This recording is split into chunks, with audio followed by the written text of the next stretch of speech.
A lot of us, including myself, have been overthinking way too much.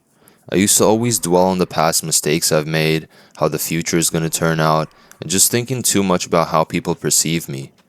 These thoughts tend to hinder our ability to accomplish certain goals or even just be ourselves. So I began wondering, how can I just clear my mind and focus on what really matters, as cliche as that sounds? Well, that's exactly what I'm going to be talking about in this video. To begin, let's talk about dwelling on the past. I'm not sure if you've heard of the analogy of a man holding onto a cup, or it could be a woman too. It doesn't really matter for all you feminists out there. The longer he holds onto the empty cup, the heavier it becomes. But what changed? The weight of the cup stays the same, but the amount of time you hold onto it determines how heavy it feels until eventually the cup comes crashing down because you couldn't hold onto it much longer. Same goes for past memories of mistakes or embarrassing moments in your life. It can be something small. Maybe you tripped in class and your boys said, "Yo, look at that dude, he lost all of his aura." If you keep thinking about it, you're going to be stressing yourself out more and more. But letting go of the past is easier said than done, right? That's how I felt. But in reality, everyone at that embarrassing moment in your life likely even forgot that it happened in the first place. How do I know this? Well, I want you to remember an embarrassing moment that happened to one of your friends. I'll give you a couple of seconds. See how someone else's aura loss moment wasn't in the front of your mind? I'm sure you have more important stuff to think about. Similarly, all those embarrassing things in your past have or will be forgotten by almost everyone you know. So in order for you to free yourself from the shackles of your past, you need to stop thinking. Because people's judgment is one of the biggest reasons why we don't live our lives. We're so focused on how people are going to perceive us that we choose not to do what we actually want. If someone doesn't care, they're labeled nonchalant and cool. You can genuinely notice when someone isn't insecure but instead comfortable with themselves. You have the ability to do this as well. Although not overthinking comes with practice, one of the things that I actively try to do is use my free will.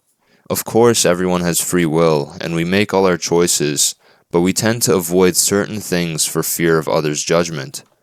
Take complimenting a stranger, for example. If you see someone with a cool Louis Vuitton jacket, you don't bother saying anything to them because what's the point, right? What if they think I'm weird?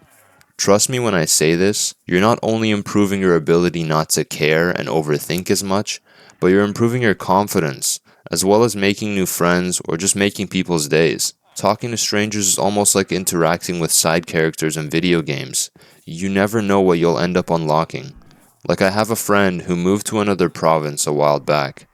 And while we were talking on the phone, catching up, he told me how he became friends with this convenience store worker just by randomly talking to him. And every now and then, the guy would just let him take a drink or grab some snacks for free.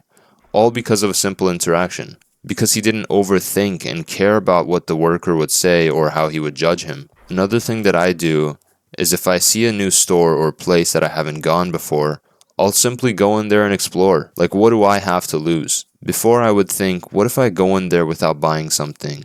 The workers are going to think I'm weird. No. As soon as you get that doubt in your mind telling you not to go ahead with something solely because of how people will see you, that's when you want to take action and go ahead anyways.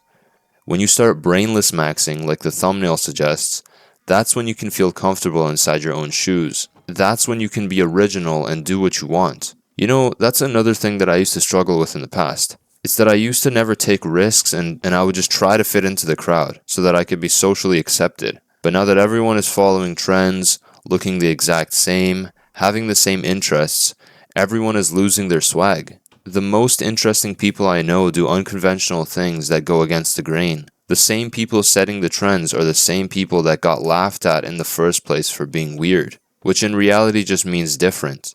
A prime example of that would be one of my boys, this tall, half Turkish, half Nigerian dude who just never seemed to have no social anxiety. This one day, bro just pulled up to a regular day at school wearing a full two-piece suit.